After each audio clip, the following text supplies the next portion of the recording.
Sa dulo ng isang tahimik na baryo na napapaligiran ng luntiang kabundukan at malalawak na palayan, matatagpuan ang maliit na bahay ni Nanay Pasita. Isa itong lumang bahay na yari sa kahoy at pawid na tila matagal nang nakikipaglaban sa hangin, ulan at paglipas ng panahon. Ngunit sa kabila ng pagiging simple nito, may kakaibang kapayapaan na bumabalot sa lugar. Ang mga tao sa baryo ay sanay nang makita si Nanay Pasita na naglalakad tuwing umaga dala ang kanyang maliit na bayong. Kilala siya bilang isang mabait ngunit tahimik na matanda. Madalas siyang makita sa gilid ng ilog o sa paanan ng bundok kung saan siya kumukuha ng mga halamang gamot.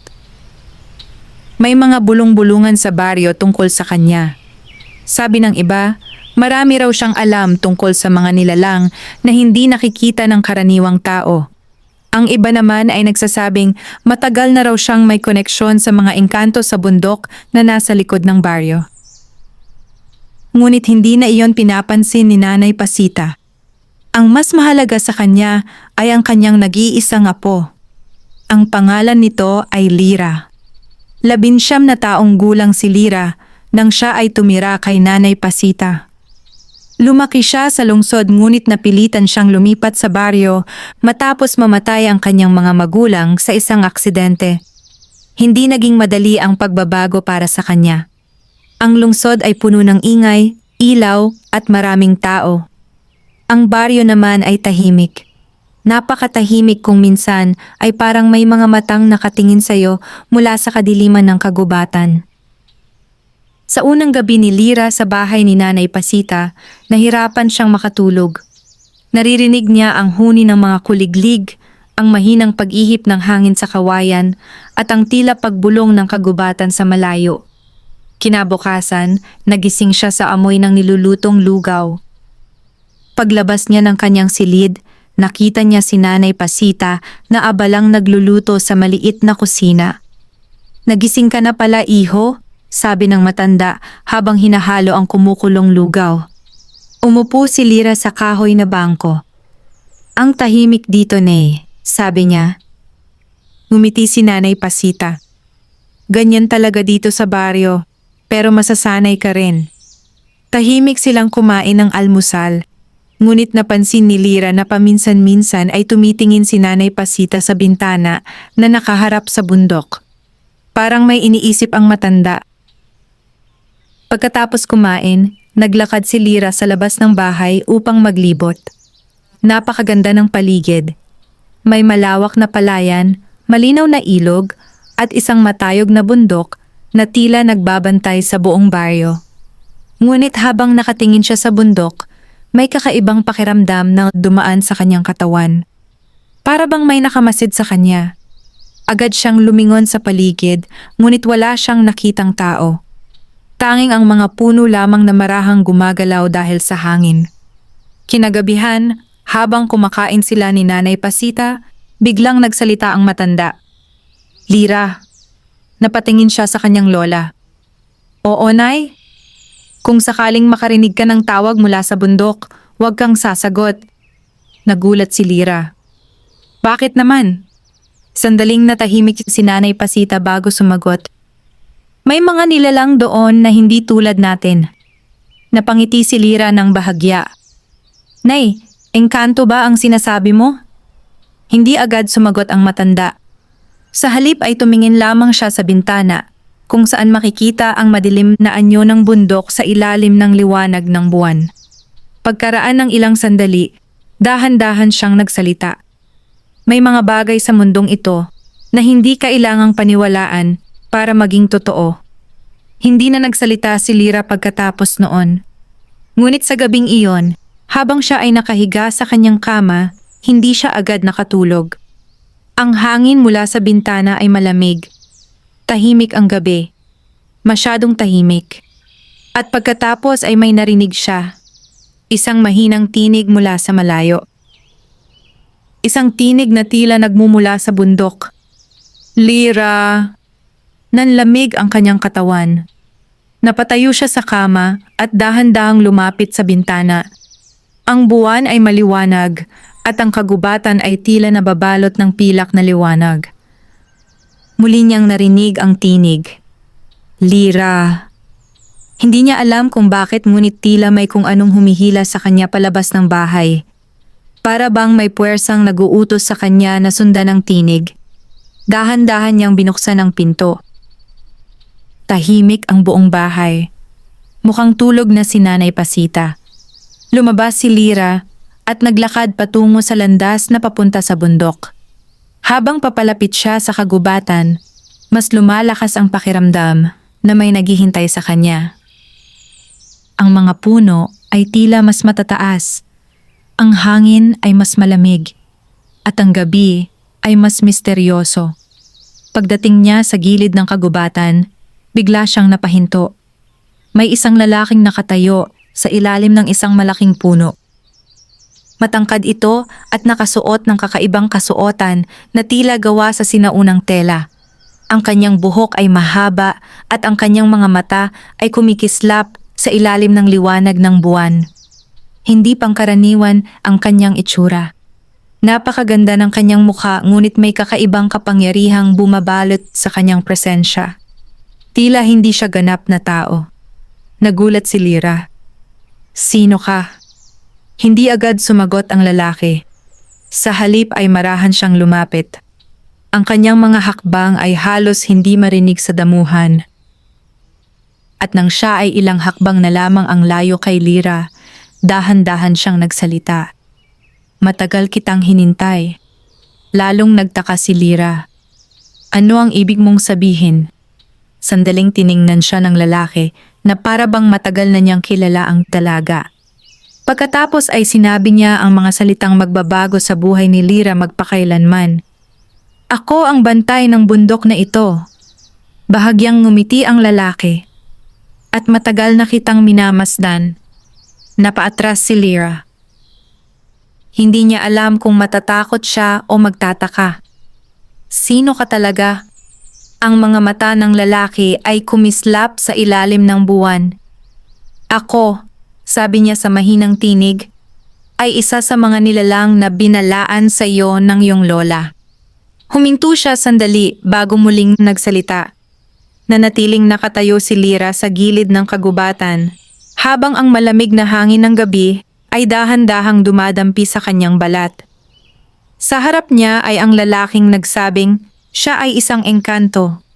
Ang liwanag ng buwan ay tumatama sa kanyang mukha at doon lalo niyang napansin ang kakaibang kagandahan nito. Hindi ito kagaya ng karaniwang lalaki sa baryo. Ang kanyang mga mata ay tila may sariling liwanag at ang kanyang tindig ay may kakaibang dignidad na hindi maipaliwanag ni Lira. Ngunit sa kabila nito, nanatili ang takot sa kanyang dibdib. Engkanto? Mahinang ulit ni Lira. Hindi siya makapaniwala sa narinig. Sa lungsod kung saan siya lumaki, ang mga engkanto ay mga kwento lamang na naririnig sa matatanda o nababasa sa mga lumang aklat. Ngunit ngayong nakatayo siya sa harap ng lalaking ito, may kung anong nagsasabing hindi ito isang panaginip. Tumango ang lalaki. Ako ay tinatawag na Amarus, sabi niya sa mahinang tinig. Ang kanyang boses ay kalmado at malalim, parang hangin na dumadaloy sa pagitan ng mga puno. Ikaw ang apo ni Pasita. Napakunot ang noo ni Lyra. Paano mo nalaman? Ngumiti ng bahagya si Amaros ngunit hindi agad sumagot. Sa halip ay tumingin siya sa bundok na tila nagbabantay sa likuran nila. Matagal na naming kilala ang iyong lola, sabi niya. Matagal na? Nagtatakang tanong ni Lira. Mas matagal pa kaysa sa inaakala mo. Sandaling natahimik ang paligid. Ang kagubatan ay tila nakikinig sa kanilang usapan. Maging ang hangin ay parang humina ang pag-ihip.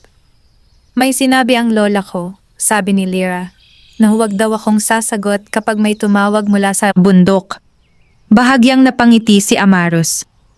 At sumunod ka ba? Hindi nakasagot agad si Lira. Sa totoo lang, hindi niya alam kung bakit siya lumabas ng bahay. Para bang may mahiwagang puwersa na nagdala sa kanya sa lugar na iyon. Narinig ko ang boses, sabi niya. At sinundan mo ito? Tumango si Lyra. Matagal siyang tiningnan ni Amaros na para bang sinusuri ang bawat galaw at bawat ekspresyon sa kanyang muka. Pagkaraan ng ilang sandali ay nagsalita muli ang engkanto. Hindi ka dapat natatakot. Napabuntong hininga si Lyra. Paano ako hindi matatakot? Bigla na lang may lalaking nagsasabing engkanto siya. Bahagyang tumawa si Amaros. Hindi iyon malakas na tawa.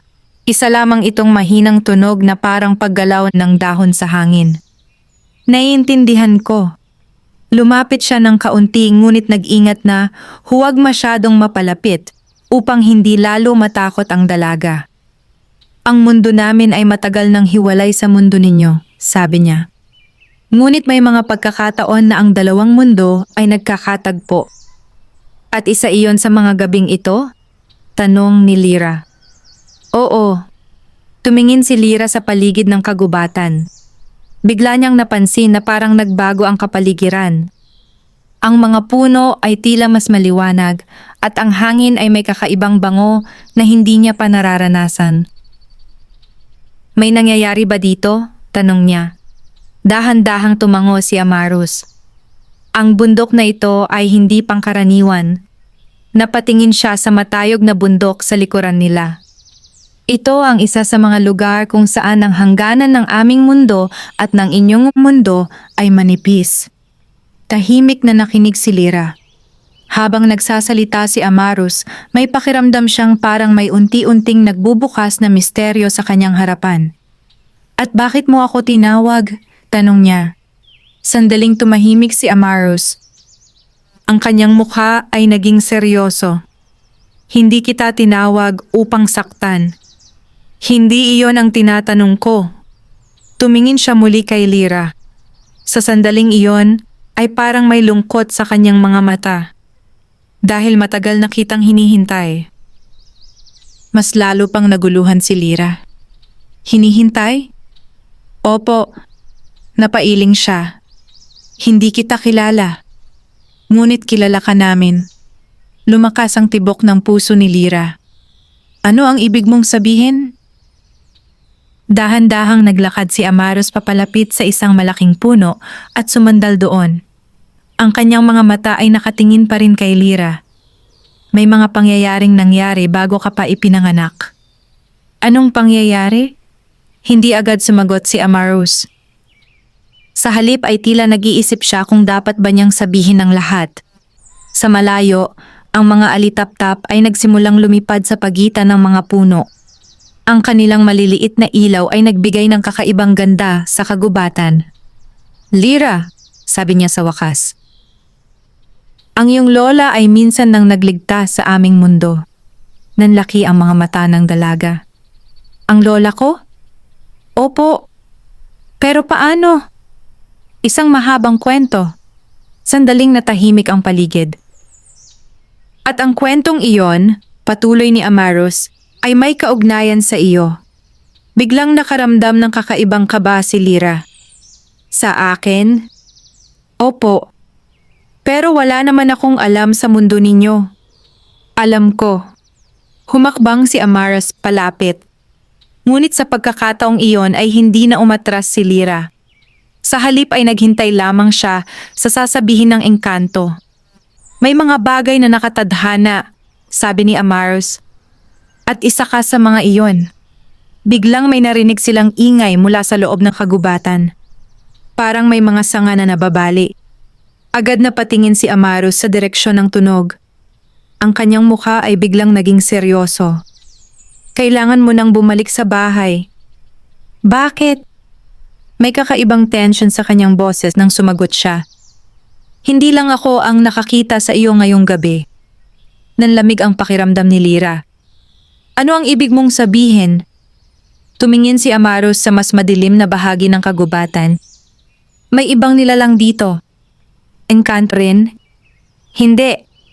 Sandaling tumahimik si Amaros bago nagsalita. Mas mapanganib.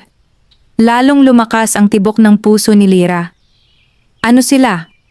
Ngunit bago pa siya makakuha ng sagot, biglang may dalawang kumikislap na mata na lumitaw sa dilim ng kagubatan. At sa sandaling iyon ay alam ni Lyra na ang gabing iyon ay simula pa lamang ng isang mas malaking lihim na nakatago sa bundok. Nanigas si Lyra sa kanyang kinatatayuan. Sa pagitan ng mga puno sa madilim na bahagi ng kagubatan ay may dalawang matang kumikislap. Hindi iyon tulad ng mata ng karaniwang hayop. May kakaibang talim ang titig nito, parang may matinding galit na nakatago sa likod ng dilim. Dahan-dahang lumapit si Amaros sa harap ni Lyra. Parang sinisikap niyang maging harang sa pagitan ng dalaga at ng nilalang na nagtatago sa kagubatan. "Manatili ka sa likod ko," mahinang sabi niya. Hindi na nagtanong si Lyra. Ang kanyang mga kamay ay bahagyang nanginginig habang nakatingin siya sa direksyon ng mga matang iyon. Unti-unting lumakas ang ingay ng mga sanga na nababali. May paparating. At maya-maya pa ay lumitaw ang isang anyo mula sa dilim. Isa itong lalaking matangkad ngunit kakaiba ang itsura. Ang kanyang balat ay tila maputla na halos kulay abo sa liwanag ng buwan. Ang kanyang buhok ay magulo at ang kanyang mga mata ay may kakaibang kinang na hindi nakapapawi. May galit sa kanyang mukha. "Amaros," malamig na sabi ng bagong dating.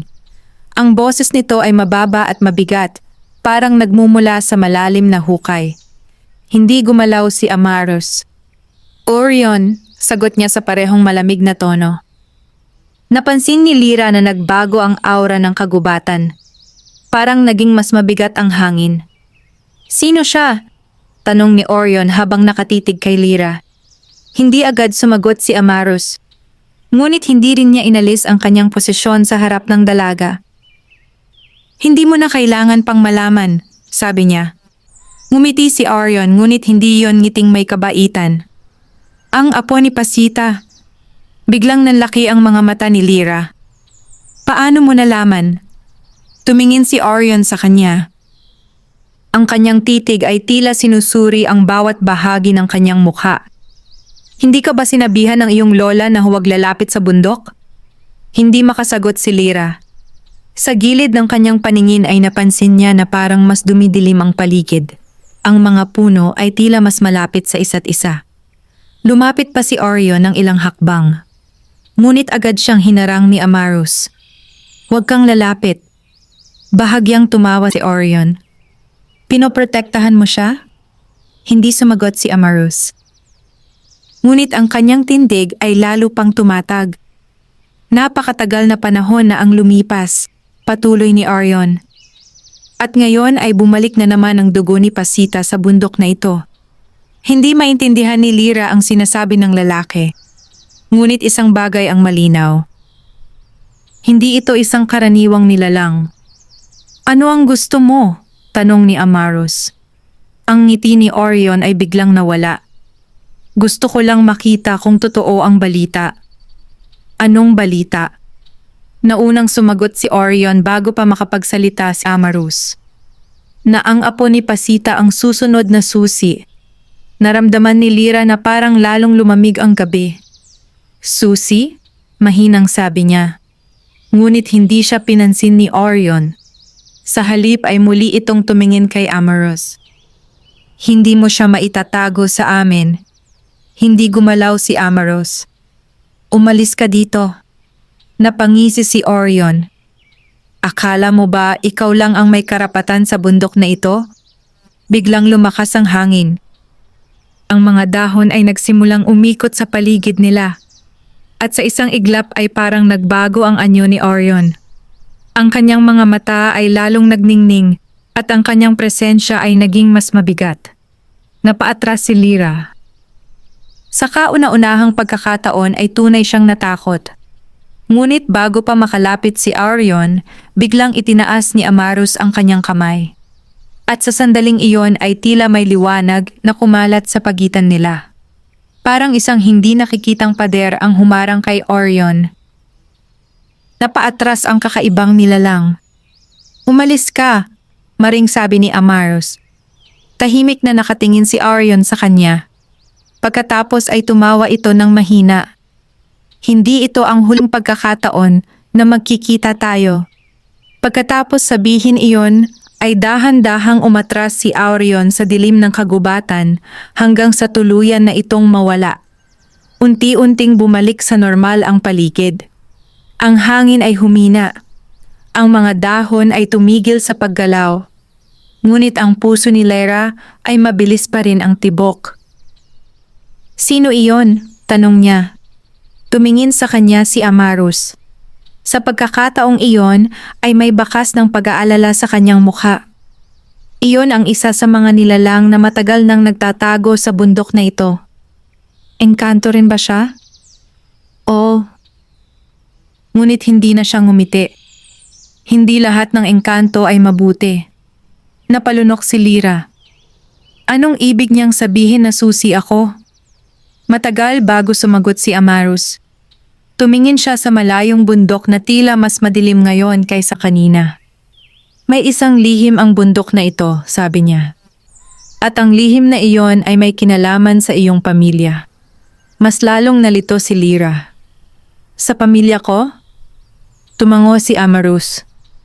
"Ang iyong lola ay hindi lamang isang simpleng matanda sa baryong ito." Tahimik ang gabi habang naghihintay si Lyra sa susunod na sasabihin niya. At sa sandaling iyon ay nagsimula niyang maramdaman na ang kanyang buhay ay unti-unting nahihila sa isang mundong hindi niya kailanman naisip na totoo. Isang mundong puno ng mga lihim, kapangyarihan at mga nilalang na matagal nang nakatago sa anino ng kagubatan. At ang lahat ng iyon ay nagsimula sa bundok na matagal na palang nagmamasid sa kanya. Tahimik na naglakad pabalik si Lyra patungo sa bahay ni Nanay Pasita. Ang kanyang isip ay puno ng mga tanong na tila nagsisiksikan sa kanyang dibdib. Ang bawat hakbang niya sa madilim na landas ay sinasabayan ng mabilis na tibok ng kanyang puso. Sa kanyang likuran ay naglalakad si Amarus, ngunit nananatili itong ilang hakbang ang layo. Para bang sinisikap niyang bantayan ang dalaga nang hindi siya lalong mailang. Ang buwan ay mataas na sa kalangitan, at ang liwanag nito ay naglalatag ng maputlang sinag sa mga palayan at damuhan. "Wala na ba siyang babalikan?" tanong ni Lyra matapos ang mahabang katahimikan. "Sino?" tanong ni Amarus. "Si Aurion." Bahagyang napahinto si Amarus bago sumagot. "Hindi ko masasabi. Mapanganib ba siya? Higit pa sa iniisip mo." Hindi na nagsalita si Lyra pagkatapos noon. Nang marating nila ang bakuran ng bahay ni Nanay Pasita, huminto si Amarus sa ilalim ng isang puno ng mangga. "Hindi na ako maaaring lumapit pa," sabi niya. Napatingin si Lyra sa kanya. "Bakit?" "Ang bahay ng iyong lola ay may proteksyon." Napakunot ang noo ni Lyra. "Proteksyon?" Tumango si Amarus. "Matagal na itong inilagay doon." Unti-unting nagsimulang magdugtong-dugtong ang mga tanong sa isip ni Lyra. Ang mga babala ng kanyang lola, ang mga nilalang sa bundok, at ang kakaibang kaalaman ng mga engkanto tungkol sa kanilang pamilya. Tumingin siya sa maliit na bahay na tila payapang nakatayo sa gitna ng gabi. "Ano ba talaga ang alam ng lola ko?" tanong niya. Hindi agad sumagot si Amarus. Sa halip ay tumingin siya sa bahay na parang matagal na niyang kilala. "Mas marami kaysa sa iniisip mo." Tahimik na tumingin si Lyra sa kanya. "Sabihin mo sa akin." Ngunit bago pa makapagsalita si Amarus, biglang bumukas ang pinto ng bahay. Lumabas si Nanay Pasita. Ang kanyang mukha ay seryoso at ang kanyang mga mata ay diretso kay Lyra. "Akala ko ba sinabi ko sa iyo na huwag kang lalapit sa bundok?" Napayuko si Lyra. "Nay!" Lumakad si Nanay Pasita, papalapit sa kanya, ngunit agad siyang napahinto nang mapansin niya si Amarus sa ilalim ng puno. Sandaling nagkatitigan ang matanda at ang engkanto. Sa katahimikan ng sandaling iyon ay tila may mga alaala na dumaan sa pagitan nila. "Amarus!" sabi ni Nanay Pasita. Bahagyang yumuko ang engkanto bilang paggalang. "Pasita." Napansin ni Lyra ang kakaibang tono ng kanilang usapan. Parang matagal na silang magkakilala. "Nay," sabi niya, "kilala mo siya?" Tumingin si Nanay Pasita sa apo. "Oo." Nagulat si Lyra. "Matagal na." Ang hangin ay dumaan sa pagitan nila habang nananatili ang katahimikan. Sa wakas ay nagsalita si Nanay Pasita. Pumasok ka muna sa loob, Lira. Ngunit umiling ang dalaga. Hindi, Nay. Huminga ng malalim si Lira bago nagsalita. Gusto kong malaman ang totoo. Ang matanda ay tumingin sa kanya ng matagal. Sa kanyang mga mata ay may halong pag-aalala at pagod. Ang mga bagay na gusto mong malaman, sabi ni Nanay Pasita, ay maaaring magbago sa buhay mo. Nagbago na po ito. Tumingin si Lira sa direksyon ng bundok. May mga engkanto pala talaga. Tahimik si Nanay Pasita. Pagkatapos ay napabuntong hininga siya. Lumaki ka sa lungsod, sabi niya. At sinikap kong ilayo ka sa lahat ng ito. Lahat ng alin? Tumingin ang matanda kay Amarus. Parang may tahimik na pag-uusap na naganap sa pagitan nila. Sa wakas ay nagsalita si Nanay Pasita.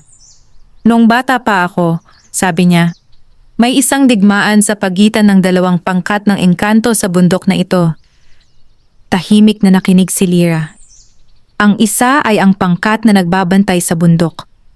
Napatingin siya kay Amaros. At ang isa ay ang mga nilalang na gustong angkinin ang kapangyarihang nakatago dito. Orion, mahinang sabi ni Lira. Tumango si Nanay Pasita. Isa siya sa kanila. Lalong lumalim ang katahimikan ng gabi. At nasangkot ka doon? Tanong ni Lira. Bahagyang ngumiti si Nanay Pasita. Hindi ko ginusto. Humakbang siya papalapit sa bakuran. Isang gabi, habang ako ay kumukuha ng mga halamang gamot sa bundok, natagpuan ko ang isang sugatang engkanto. Napatingin si Lira kay Amarus. Hindi siya nagsalita, ngunit ang kanyang mukha ay naging mas tahimik. Ako ang nagligtas sa kanya, patuloy ni Nanay Pasita. Laban siya sa mga nilalang na gustong buksan ang lihim ng bundok. Ano ang lihim na iyon? Tanong ni Lira. Ngunit hindi agad sumagot ang matanda. Sa halip ay tumingin siya sa kanyang apo nang may lalim sa mga mata. Isang kapangyarihang matagal nang nakatago. At bakit ako ang sinasabing susi? Matagal bago sumagot si Nanay Pasita. Pagkatapos ay sinabi niya ang mga salitang nagpabigat sa gabi. Dahil ang kapangyarihang iyon ay nakaugnay sa dugo ng ating pamilya. Nanlaki ang mga mata ni Lira. Sa atin? Tumango ang matanda. At ngayon ay nagsisimula na namang gumalaw ang mga nilalang na matagal nang naghihintay. Napatingin si Lira sa bundok. Ang madilim nitong anyo ay tila mas misteryoso kaysa dati. At sa sandaling iyon ay naramdaman niyang ang buhay na akala niya ay simple lamang ay unti-unti nang nahahati sa dalawang mundo. Ang mundo ng mga tao at ang mundo ng mga engkanto na matagal nang nagmamasid sa kanya mula sa anino ng kagubatan. Matapos sabihin ni Nanay Pasita ang lihim tungkol sa kanilang dugo, nanatiling tahimik ang gabi sa paligid ng bahay. Ang mga kuliglig ay patuloy sa kanilang huni, ngunit sa puso ni Lira ay tila may bagyong unti-unting nabubuo.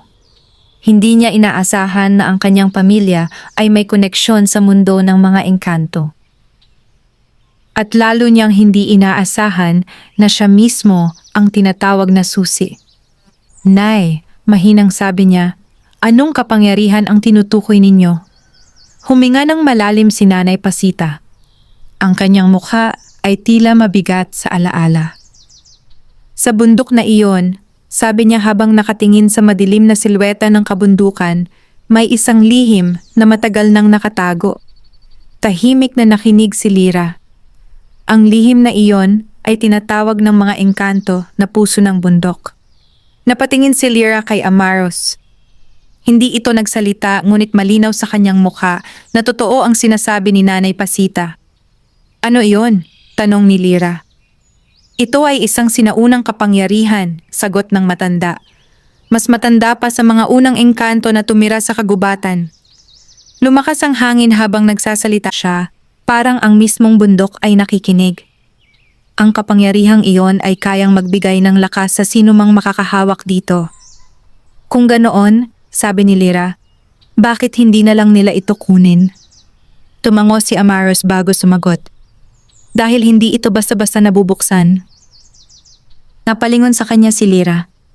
Ang puso ng bundok ay nakaselyo, patuloy niya. At ang selyong iyon ay hindi ginawa ng mga engkanto. Kundi? Tanong ni Lyra. Tumitig si Nanay Pasita sa kanyang apo. Kundi ng ating mga ninuno. Sandaling natahimik ang dalaga. Ninuno namin? Oo. Ang mga mata ng matanda ay tila nagbalik sa nakaraan. Noong unang panahon, may isang babae sa aming angkan na tinawag ng mga engkanto na tagapangalaga. Ano ang ginagawa ng tagapangalaga? Siya ang nagbabantay sa lihim ng bundok. Tahimik na nakinig si Lyra. Upang maiwasan na mapunta sa maling kamay ang kapangyarihang iyon, isang sumpa ang inilagay sa selyo. Napakunot ang noo ni Lyra. Sumpa? Tumango si Amaros. Kung ang sino mang hindi karapat-dapat ang magtatangkang buksan ang puso ng bundok, siya ay mawawasak ng kapangyarihan nito. Nanlamig ang pakiramdam ni Lyra.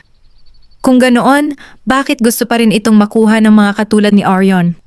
Sumagot si Amaros. Dahil may paraan upang mabuksan ito ng ligtas. Ano iyon? Tumingin siya kay Lyra. Ang dugo ng tagapangalaga.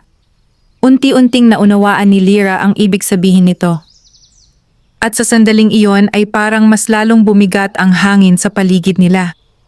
Kaya ako ang susi, mahinang sabi niya. Walang sumagot agad. Ngunit ang katahimikan ay sapat na upang kumpirmahin ang kanyang sinabi. Napaupo si Lyra sa kahoy na bangko sa bakuran. Hindi niya alam kung ano ang mararamdaman. Takot, pagkalito, o galit. Bakit hindi ninyo sinabi sa akin noon pa? Tanong niya sa kanyang lola. Malungkot nang ngumiti si Nanay Pasita. Dahil gusto kong magkaroon ka ng normal na buhay. Tumahimik ang dalaga. Ngunit hindi pa doon nagtatapos ang kwento. May isa pang tanong na bumabagabag sa kanya. Kung ganoon, sabi niya habang tumitingin kay Amaros, bakit mo ako hinahanap? Matagal bago sumagot ang engkanto. Ang kanyang mga mata ay tila naglalaman ng maraming lihim. Hindi kita hinahanap upang gamitin. Kung ganoon, bakit? Humakbang si Amaros palapit sa liwanag ng buwan. Sa pagkakataong iyon ay mas malinaw na nakita ni Lyra ang kanyang mukha. May kakaibang lungkot dito. Dahil matagal na kitang pinoprotektahan. Nanlaki ang mga mata ni Lyra. Ako? Tumango si Amaros. Noong bata ka pa lamang, biglang nagsalita si Nanay Pasita. Totoo iyon. Napatingin si Lyra sa kanyang lola. Maraming beses na may mga nilalang na nagtangkang hanapin ka. Ano? At sa bawat pagkakataon, sabi ni Nanay Pasita, si Amaros ang pumigil sa kanila. Tahimik na nakatingin si Lyra sa engkanto. Sa unang pagkakataon ay napansin niyang hindi lamang misteryo ang nasa mga mata nito. May kabaitan din. Bakit mo ginawa iyon? Tanong niya. Hindi agad sumagot si Amaros. Sa halip ay tumingin siya sa kalangitan kung saan ang buwan ay maliwanag at tahimik. Pagkatapos ay sinabi niya ang mga salitang lalong nagpabilis sa tibok ng puso ni Lyra. Dahil mula pa noong una kitang makita, huminto siya sandali at nang muli siyang magsalita ang kanyang tinig ay mas mababa at mas totoo. Hindi na kita kayang pabayaan. Tahimik ang gabi. At sa gitna ng katahimikan ng bundok ay unti-unting nagsisimula ang isang damdaming hindi pa lubos na nauunawaan ni Lyra. Isang damdaming maaaring magbago hindi lamang sa kanyang buhay, kundi sa kapalaran ng dalawang mundo. Matapos ang mga salitang binitiwan ni Amaros, nanatiling tahimik ang gabi sa paligid ng bahay ni Nanay Pasita. Ang hangin ay patuloy na dumadaloy sa pagitan ng mga puno, ngunit sa puso ni Lyra ay parang tumigil ang lahat. Hindi niya alam kung ano ang mararamdaman. Ang lalaking nakatayo sa harap niya ay isang engkanto, isang nilalang mula sa mundong akala niya ay bahagi lamang ng mga kwento. ngunit sa kabila nito, may kakaibang tiwala siyang nararamdaman sa presensya nito. Bakit ako? Tanong ni Lyra matapos ang mahabang katahimikan. Tumingin si Amaros sa kanya. Ang tanong na iyan, sabi niya, ay matagal ko na ring tinatanong sa aking sarili. Napakunot ang noo ni Lyra. Ano ang ibig mong sabihin? Humakbang si Amaros palapit sa bakuran, ngunit nanatili siya sa hangganan kung saan natatapos ang proteksyon ng bahay. Ang bundok na ito ay may sariling kapalaran, sabi niya, at ang mga taong may kaugnayan dito ay hindi basta napipili. Tahimik na nakikinig si Lyra. Sa likod niya ay nakatayo si Nanay Pasita, tahimik ngunit nagmamasid sa bawat salita ng engkanto. Maraming taon na ang nakalipas, patuloy ni Amaros, noong unang beses kitang nakita. Nagulat si Lyra. Kailan? Noong ikaw ay bata pa. Nanlaki ang mga mata ng dalaga. Pero hindi kita nakita noon. Hindi mo ako makikita, sagot ni Amaros. Hindi pa. Nagtaka si Lyra. Bakit? May mga panahon na ang mga nilalang tulad namin ay hindi maaring magpakita sa mundo ng tao. Tahimik siyang nakinig. Naaalala mo ba? Tanong ni Amaros. Noong ikaw ay 7 taong gulang? Sinubukan ni Lyra na balikan ang kanyang alaala. May isang gabi na ikaw ay nagkasakit ng malubha. Unti-unting bumalik sa isip ni Lyra ang isang malabong alaala. Isang gabing puno ng lagnat. Mga bulong sa paligid. At ang kanyang lola na tila nagdarasal sa gilid ng kanyang kama. Oo, mahinang sabi niya. Lumapit ng bahagya si Nanay Pasita. Noong gabing iyon, sabi ng matanda, halos hindi ka na namin mailigtas. Napatingin si Lyra sa kanya. Ano ang nangyari? Sumagot si Amaros. May nilalang na nagtangkang kunin ang iyong lakas. Nanlamig ang pakiramdam ni Lyra. Bakit? Dahil alam nila kung sino ka. Tahimik ang paligid habang dahan-dahang pinoproseso ni Lyra ang mga sinabi nila. At ikaw ang pumigil? Tanong niya kay Amaros. Tumango ang engkanto. Simula noon ay naging tungkulin ko na bantayan ka. Napatingin si Lyra sa bundok. Ang madilim na anyo nito ay tila naglalaman ng maraming lihim. Kung ganoon, sabi niya, matagal mo na akong binabantayan. Opo. At bakit ngayon ka lang nagpakita? Saglit na tumingin si Amaros sa malayo. Ang kanyang mukha ay tila may bahagyang pag-aalala. Dahil nagsisimula na namang gumalaw ang mga puwersa sa bundok. Tahimik si Nanay Pasita. Nararamdaman ko rin iyon, sabi niya. Napalingon si Lyra sa kanyang lola. Ano ang ibig ninyong sabihin? Sumagot si Amaros. May mga nilalang na matagal nang naghihintay ng pagkakataon upang buksan ang puso ng bundok. Orion. Tumango si Amaros. At hindi lamang siya. Lumakas ang hangin sa paligid ng bakuran. Ang mga dahon ng mangga ay nagkaluskos. May mas matandang kapangyarihan na gumagalaw sa likod ng lahat ng ito, sabi ni Amaros. Napakunot ang noo ni Lyra. Mas matanda? Oo. Sandaling natahimik ang engkanto bago nagsalita muli. May isang pinuno ang mga nilalang na gustong makuha ang kapangyarihan ng bundok. Sino siya? Sa pagkakataong iyon ay naging mas mabigat ang boses ni Amaros. Ang kanyang pangalan ay Morveth. Hindi pa naririnig ni Lyra ang pangalang iyon, ngunit may kakaibang lamig na dumaan sa kanyang katawan nang marinig niya ito. Sino siya? Tanong niya. Isang sinaunang engkanto, sagot ni Amaros. Mas matanda pa sa karamihan sa amin. At ano ang gusto niya? Tumitig si Amaros sa bundok. Gusto niyang sirain ang selyo ng puso ng bundok. Para saan? Upang makuha ang kapangyarihan nito. Tahimik na nakinig si Lyra. Kung mangyari iyon, patuloy ni Amaros, maaaring magbago ang balanse ng dalawang mundo. Ang mga salitang iyon ay nagdala ng bigat sa gabi. Napatingin si Lyra sa kanyang mga kamay. Hindi niya kailanman naisip na ang kanyang buhay ay maaaring magkaroon ng ganitong kahalagahan. Ngunit ngayon ay tila siya ang nasa gitna ng isang digmaan na hindi niya kailanman pinili. Ano ang mangyayari sa akin? Tanong niya. Matagal bago sumagot si Amaros. Pagkatapos ay tumingin siya sa dalaga nang may kakaibang katapatan sa kanyang mga mata.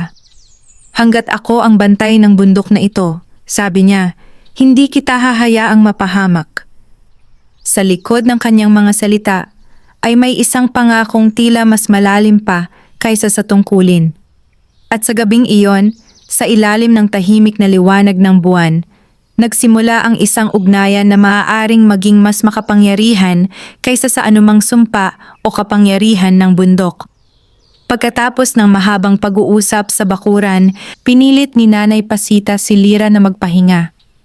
Marami ka pang dapat maintindihan, sabi ng matanda. Pero hindi mo yon mauunawaan kung pagod ang iyong isip. Hindi na tumutol si Lyra. Ang lahat ng kanyang narinig ngayong gabi ay parang isang mabigat na alon na bumagsak sa kanyang buhay. Ang mga engkanto, ang lihim ng bundok, ang puso ng bundok, at ang katotohanang siya ang susi sa isang kapangyarihang matagal nang hinahanap ng iba. Pumasok siya sa kanyang silid. Ang maliit na kwarto ay tahimik at malamig. Ang bintana ay bahagyang bukas at mula roon ay tanaw niya ang bundok na tila nagbabantay sa buong baryo. Naupo siya sa gilid ng kama. Hindi pa rin siya makapaniwala sa lahat ng nangyari. Isang araw lamang ang nakalipas ay isa siyang simpleng dalagang nag-a-adjust sa buhay sa baryo. Ngayon ay tila siya ang nasa gitna ng isang lihim na matagal nang nakatago sa bundok. Dahan-dahan siyang humiga. Ngunit kahit ipinikit niya ang kanyang mga mata, hindi agad dumating ang tulog. Ang kanyang isip ay puno ng mga alaala ng gabing iyon. Ang mga mata ni Orion sa dilim, ang mga salita ni Nanay Pasita, at ang pangakong binitiwan ni Amaros. Hindi niya alam kung gaano katagal bago siya tuluyang nakatulog. Ngunit nang dumating ang kanyang panaginip, alam niyang hindi ito karaniwan. Sa kanyang panaginip ay nasa gitna siya ng kagubatan. Ngunit ang kagubatan ay hindi tulad ng nakita niya kanina. Ang mga puno ay mas matataas. Ang hangin ay may kakaibang liwanag. At sa malayo ay nakikita niya ang bundok. Ngunit ngayon ay tila mas malapit ito. Nararamdaman niya ang isang puwersang humihila sa kanya. Parang may tumatawag. Dahan-dahan siyang naglakad sa pagitan ng mga puno hanggang sa makarating siya sa isang malawak na lugar sa gitna ng kagubatan. Sa gitna nito ay may isang malaking bato. Ang bato ay may mga ukit na simbolo na kumikislap sa mahinang liwanag. Lumapit si Lyra. Habang papalapit siya ay lalo niyang nararamdaman ang kakaibang lakas na nagmumula sa bato. At pagkatapos ay may narinig siyang tinig. Isang tinig na hindi niya kilala ngunit tila matagal na niyang narinig sa kanyang puso. Lyra. Napalingon siya sa paligid. Walang tao. Ngunit muling nagsalita ang tinig. Ikaw ang hinirang. Biglang lumakas ang liwanag mula sa bato. Ang mga simbolo ay nagsimulang kumislap. Ano ito? Tanong ni Lyra. Ngunit bago pa siya makakuha ng sagot, biglang nagbago ang paligid. Ang kagubatan ay naging madilim. Ang hangin ay naging malamig. At sa likod ng bato ay lumitaw ang isang anino. Isang matangkad na nilalang na ang mukha ay hindi malinaw. Ngunit ang presensya nito ay mabigat at puno ng kapangyarihan. Lyra, sabi ng nilalang, ang boses nito ay malalim at malamig. Ibigay mo sa akin ang susi.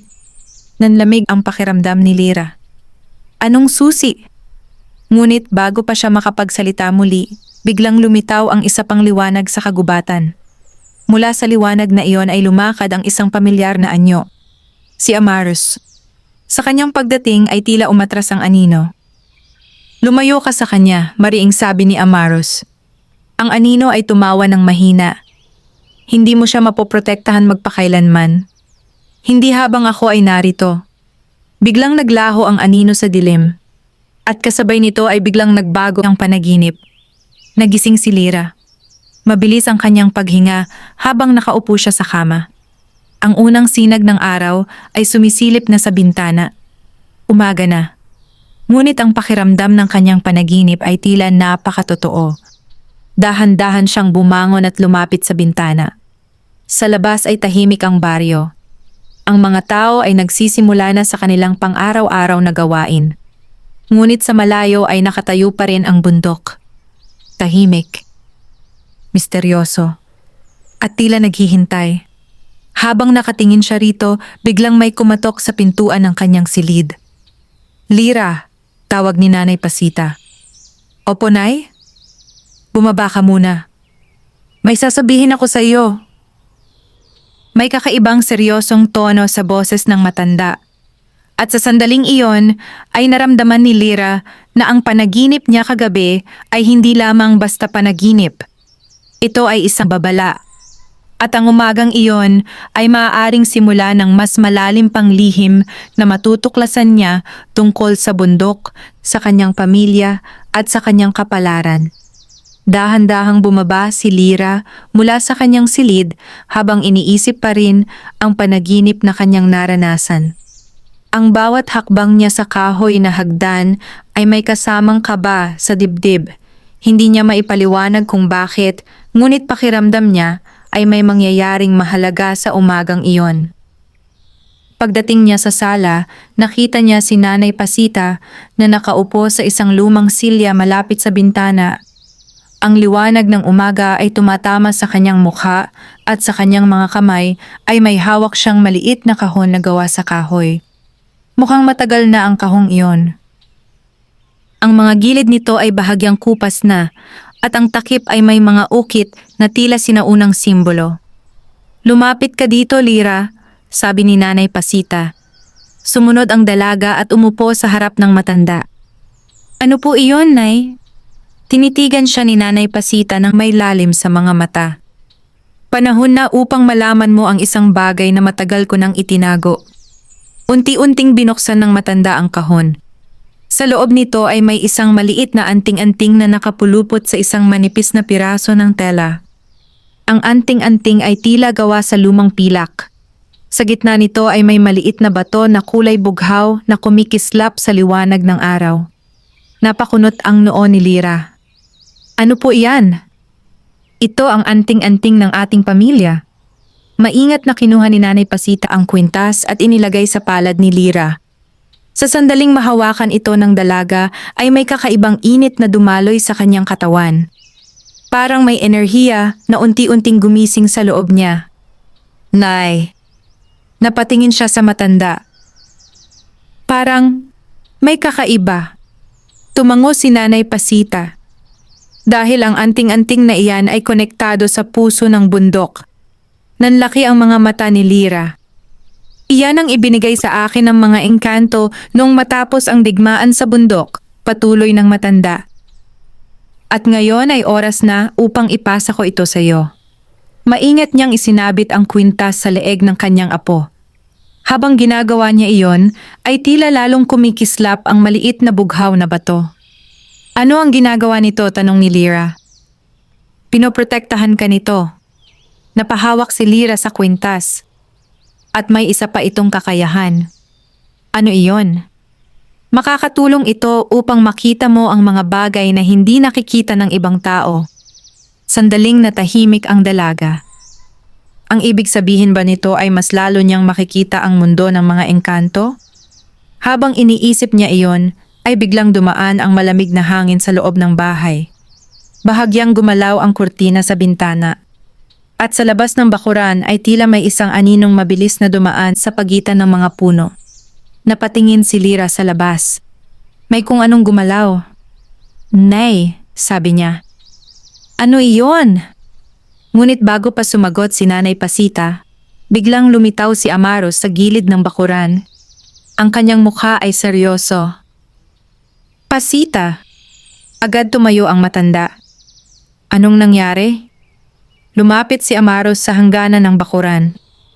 "Nararamdaman ko sila." "Sino?"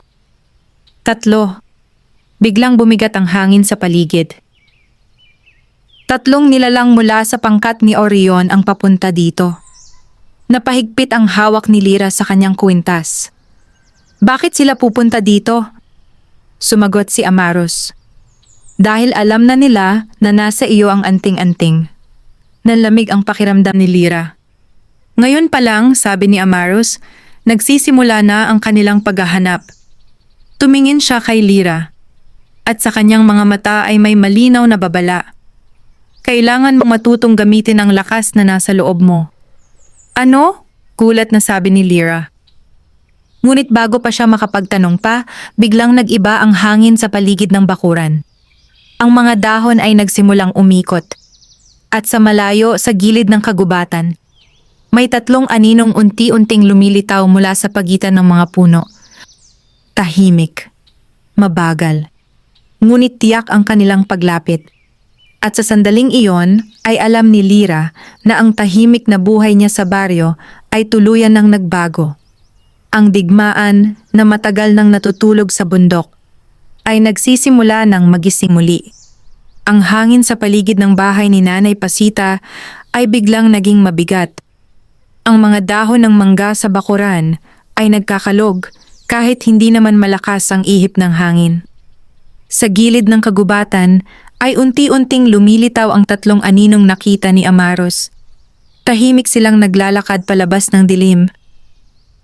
Ang kanilang mga anyo ay hindi lubos na malinaw, ngunit habang papalapit sila ay mas nakikita ni Lyra ang kakaibang presensya ng mga ito. Hindi sila tulad ni Amaros. Ang aura nila ay malamig at puno ng pagbabanta. Pasita, mahinang sabi ni Amaros, dalhin mo si Lyra sa loob. Ngunit hindi gumalaw si Lyra. Sa halip ay nanatili siyang nakatingin sa tatlong nilalang na papalapit sa bakuran. Nay, sabi niya, sila ba ang sinasabi ninyo? Tumango si Nanay Pasita, ngunit hindi na siya nagsalita. Alam ng matanda na hindi na maiiwasan ang mangyayari. Huminto ang tatlong nilalang sa hangganan ng bakuran. Sa sandaling iyon ay tila may hindi nakikitang pader sa pagitan nila at ng bahay. Napansin ni Lyra na hindi sila makapasok.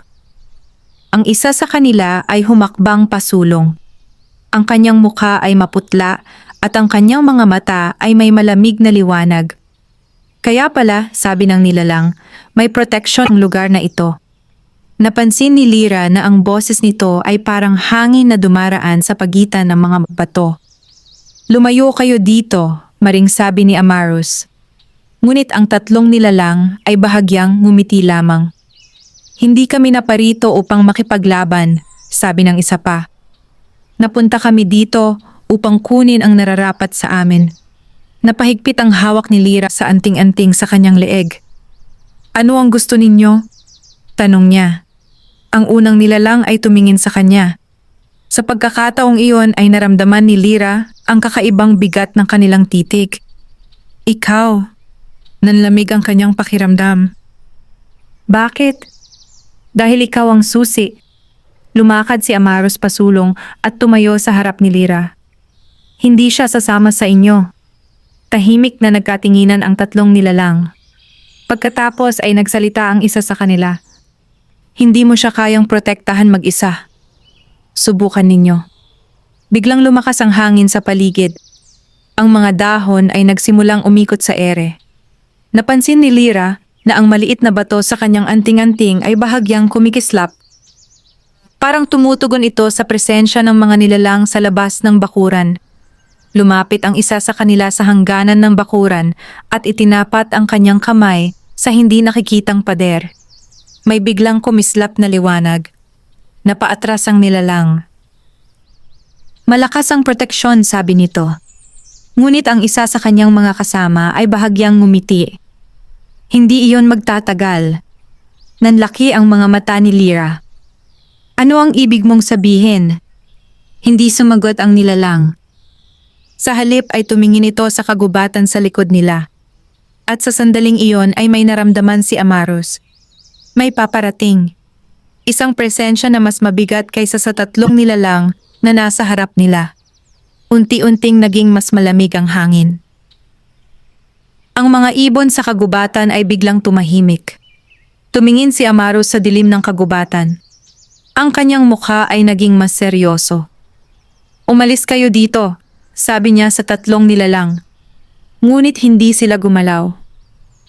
Sa halip ay bahagya silang yumuko na parang may darating na mas mataas sa kanila.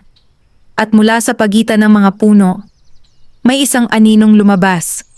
Matangkad ito at ang kanyang presensya ay parang nagdadala ng dilim sa paligid. Hindi pa malinaw ang kanyang mukha, ngunit ang lakas ng kanyang aura ay sapat upang maramdaman ni Lyra ang bigat nito kahit mula sa bakuran. At nang magsalita ang nilalang, ang kanyang boses ay mababa at malamig. Sa wakas, unti-unting nanlaki ang mga mata ni Amaros. Morveth! Ang pangalan na yon ay parang nagdala ng mas mabigat na katahimikan sa paligid.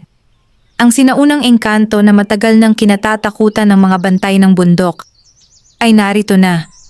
Ang hangin sa paligid ng bahay ni Nanay Pasita ay tila tumigil sa paggalaw nang lumitaw ang matangkad na anyo mula sa kagubatan. Si Morveth, hindi pa malinaw ang kanyang mukha sa liwanag ng umaga, ngunit ang presensya niya ay sapat upang magdulot ng kakaibang bigat sa paligid. Ang mga dahon sa mga puno ay hindi gumagalaw at maging ang mga kuliglig ay tila tumigil sa kanilang huni. Tahimik na nakatayo si Amaros sa harap ng bakuran. Ang kanyang mga mata ay nakatutok sa nilalang na lumabas mula sa dilim. Matagal na silang magkakilala. At matagal na rin silang magkaaway. Matagal na panahon, sabi ni Morveth. Ang kanyang boses ay mababa ngunit malinaw na naririnig sa buong bakuran. Hindi sumagot si Amaros. Sa halip ay bahagyang inilagay niya ang kanyang sarili sa pagitan ni Morveth at ni Lyra. Napansin ni Lyra na ang tatlong nilalang na naunang dumating ay bahagyang yumuko sa kanilang pinuno. Para bang kinikilala nila ang kanyang kapangyarihan. Iyan ba ang apo ni Pasita? Tanong ni Morveth. Walang sumagot. Ngunit sapat na ang katahimikan upang kumpirmahin ang kanyang hinala. Dahan-dahan siyang lumapit hanggang sa hangganan ng bakuran.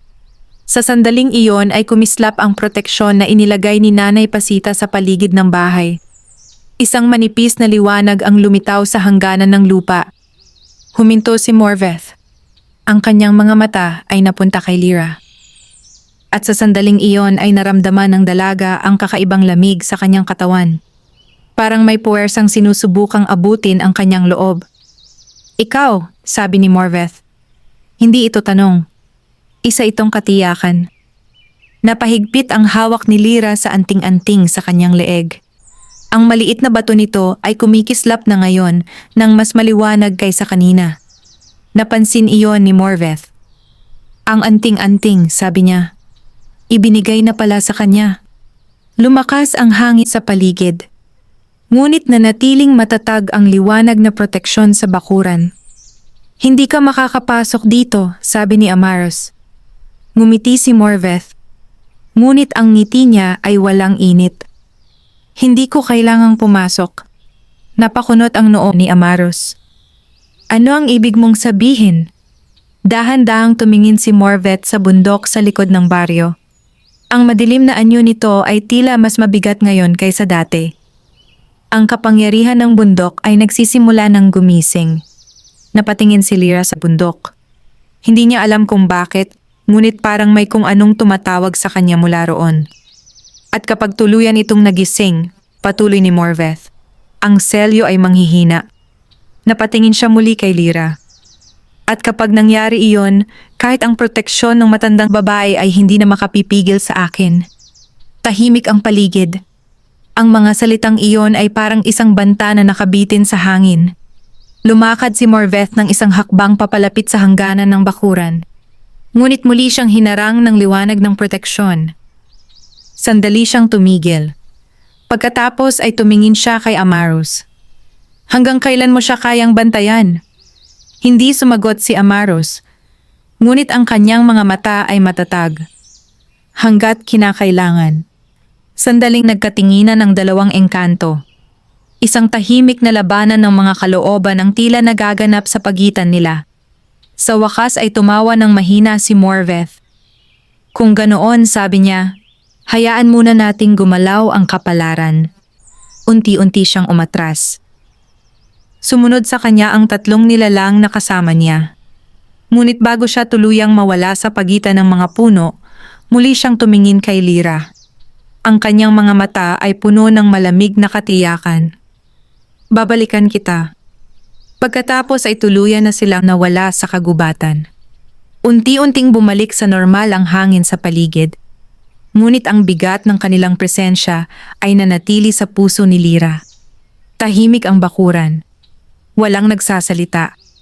Pagkaraan ng ilang sandali ay huminga ng malalim si Amarus. Mas mabilis siyang kumilos kaysa sa inaasahan ko. Tumingin si Nanay Pasita sa bundok. Alam kong darating ang araw na ito. Napatingin si Lyra sa kanila. Ano ang mangyayari ngayon? Matagal bago sumagot si Amarus. Sa wakas ay tumingin siya kay Lyra. At sa kanyang mga mata ay may malinaw na desisyon. Kailangan mong matutong gamitin ang kapangyarihang nasa loob mo. Napakunot ang noo ni Lyra. Paano? Tumingin si Amarus sa bundok. Kailangan kitang dalhin sa lugar kung saan nagsimula ang lahat. Saan iyon? Ang sagot niya ay tahimik ngunit mabigat. Sa puso mismo ng bundok. Sa sandaling iyon ay nagsimula ang isang bagong yugto sa buhay ni Lyra. Isang paglalakbay patungo sa lihim ng bundok. At sa kapalarang matagal nang naghihintay sa kanya. Wakas,